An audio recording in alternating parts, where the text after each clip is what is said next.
Today I will become Boba Fett, sort of. So what this is all about is that I will create an outfit that represents different parts of Boba, and then we will take a picture that really embodies who he is as a character. And this has to be done without using any actual costume pieces or symbols. We'll know if I failed or succeeded by showing the final picture to other people and seeing if they can recognize what character I'm trying to portray. Last time I did this, it was one big failure, but I hope this time it'll go a bit better. So, Boba Fett, where do we start? I think we are going to have to figure out the outfit first. I actually asked Strike, who knows a thing or two about Boba, what he thinks are the most recognizable or iconic aspects of Boba's outfit, and he also gave me some very interesting lore behind some of these elements, which will help us to understand Boba's character better. Of course, we do see Boba in the prequels, but he's just a child then, and we also see him in the Clone Wars, but I feel like that look isn't really recognizable as being Boba Fett. I was initially going to go with this one, but I feel like the post-Sarlacc repainted look is going to be a lot easier to do. If I can make this challenge any easier, I most definitely will. One of the most important things to include is of course the green color, and I think the way we could represent his green chestplate is to get some sort of vest. So I'm going to go to a thrift shop and just kind of trust in the force that there will be something. That's it. I still can't believe it, but I found like the perfect piece in the thrift shop. This green fishing or hunting vest is like the perfect color. It also has a bunch of these pockets and pouches and stuff, which I just think really fits the image we're going for. It's a men's XL though, but that's okay. I also got this flowy robe-like shirt that actually might be perfect to represent the flowy fabric that he wears under his armor. I'll be wearing a hoodie underneath to get a higher neckline. I made this sketch of what I imagined the outfit could look like. As you could see from that concept, we have some details to think about. First of all, the yellow shoulder plates. And the only yellow thing I could find in our house was these yellow cleaning wipes, and they're made of a bit of a thicker fabric, kind of like a felt fabric. I ended up using tape to put them into place, and it was a struggle, and to be honest, it doesn't look very good. I should have just bought yellow tape that I saw in one of the shops. It would have been so much easier. Then for pants, I just got some black pants from my closet. These ones have a bit of like a cargo pant look, which I think will work well. I also put some orange tape on the legs, but I think I'll change that to yellow in the edit. Then we definitely need a belt. I found a pretty good black belt in the thrift shop, but I also wanted a brown one, so I had to go and buy a brand new belt. Something that's also pretty important in Boba's look is obviously the helmet. I have two items that I could use to represent this. The first one is a 21 Pilots hat that has like the perfect colors, and I could just put it on backwards so that you can't see the logo. But the other option is this headband or hairband, and I think it might be a better idea to go with this one since Boba's helmet has this red coloring around the visor, which is really what makes it recognizable as Boba Fett's helmet. Then for shoes, I'm just using my normal black leather boots. And then obviously we run into the problem that is called my hair. I could of course just put it on a simple braid, but I want to try something different. I'll attempt to make at least 3 braids, and what I'm thinking here is that it's kind of like an homage to the OT Boba costume with the braids. It's going to be a very subtle addition to the picture, and I'm not sure if people will pick it up. Then something we can't forget about is my face. We can definitely use it as a canvas to add more stuff in.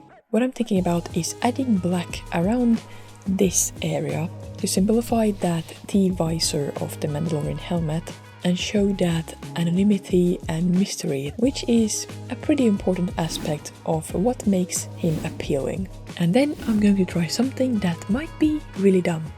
So something that Strike pointed out, which I would have totally overlooked, is the stripes on Boba's helmet. So what I'm thinking is that I would try to paint these stripes on my face somehow. I'm not sure how this will turn out, but we'll give it a go. The stripes, yeah, I did something. It doesn't look great, but like, yeah, maybe it gets the point across. Here we have the final look. The face painting looks very crappy, but that's the best I can do. We'll have to fix it in editing. My one biggest regret with this look is that I wish I had something red for like the arms, where the flamethrower and all that stuff is. I feel like it would have tied this outfit together a lot better. I think we are ready to take the picture. Mostly we have to think about the pose. It has to be kind of intimidating, but not too in your face. Something we might try is to take the picture from a lower angle that should make the subject seem more powerful. When posing for this, I was going with a very serious look. Boba is usually a character that's really hard to read, especially of course when he's wearing his helmet, so that's why I wanted my expression to be almost emotionless. At this time of the year, the sun already starts to set very early, so I just missed the best lighting, but the conditions were still okay. I did get a handful of photos that could be used. Now I'll just narrow it down to the best ones, which we'll edit and use as the final photos. So here we have the final results. What I did in Photoshop was that I tried to fix the face painting a little bit. It honestly doesn't look great. It looks still pretty bad. And then I also fixed the shoulder fabric things because they were kind of all over the place. And then I also changed the color of the orange tape to yellow. Otherwise, I didn't do too much else other than just regular photo editing.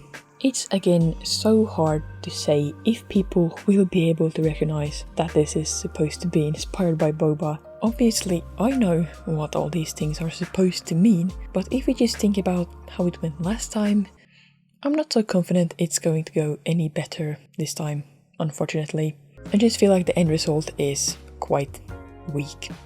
But at least this time we can get feedback from actual real people who also really like Boba Fett. So if they can't tell that these pictures are supposed to be inspired by him, then I have most certainly failed this challenge. I'm going to put this up on Instagram and then I'm also going to send it on WhatsApp to some family members. Now we'll just wait and see. We have some results. My dad had a bunch of guesses. First he said that it's some rebel that he doesn't know the name of. Then he said Ahsoka, for some reason. Another guess was the flying people in The Mandalorian that showed their face. Then he guessed Sabine Wren, and I actually have no idea how he even knows who Sabine Wren is. Then he also guessed the character that is played by Carrie Fisher's daughter. I think the name of that character is like Connix or something like that. Then he also guessed Jyn Erso, Darth Maul, and the people that Anakin went to kill out in the desert. He guessed like everything he could think of and yeah, none of it was right. So then to my sister. She did get it correctly, but don't get your hopes up yet. The reason why she got it correctly was because she was actually supposed to help me with this video, because I kind of figured that it wouldn't go that great. So unfortunately we can't count this as a success. Then my cousin also guessed Jyn Erso, which honestly isn't a bad guess. I then gave her another picture and her answer to that was this. Then I gave her a hint that it was a bounty hunter, and after one brah moment she eventually got it. But because the hint is kind of a major hint, so unfortunately we can't count this as a success either. Now the only hope is Instagram. This time there's not only bots, which is great. Strike didn't get it, which is just proof to me that this was a failure. Like, if he doesn't get it, then no one's gonna get it. And then Aiden didn't get it either. It's fine. I'm fine. Then we have Michel Fiozzi, and he says Hunter and Bossk. And honestly, these are not bad guesses. They are completely wrong, but still. So, in conclusion, well, Boba Fett, if you are watching this video, I'm so sorry for not being able to honor you in the way you deserve. Please don't kill me, Mr. Fett. Thank you. But in the end, this is all fun and games, and honestly, I didn't have to make this challenge so difficult. I think next time we'll have to change the rules a little bit. I mean, if I had a Mosasaurus symbol somewhere in the picture, I'm pretty sure that at least someone would have gotten it. I feel like these pictures were just too abstract. Even though I got more elements in than last time, it just simply wasn't enough. And if you want to watch that previous time I tried this challenge, then you can find it right here. There are many things in that video that didn't go as planned, but I can say the same about this one. I think I will go and rethink my life now. See you later.